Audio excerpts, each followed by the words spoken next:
Abagogwe mwese mwaba muri mu Rwanda, mwaba muri hanze y'u Rwanda, mwaba muri mu bindi bihugu bya kure, umva ahantu mwese muri kwisi, abagogwe mwese ahantu muri kwisi. Gusaba imbabazi nagari ubugwari n'ubugabo.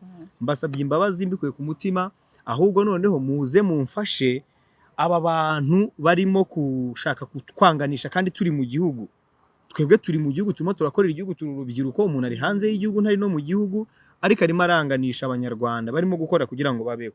Uyu munsi kibasumba arashaka gutera imbere, nanjye ndashaka gutera imbere. Mureke dushyire hamwe rero. Abagogwe mwese mbasabye imbabazi kandi Imana ibampera umugisha. Ndabakunda sana, ndabakunda sana.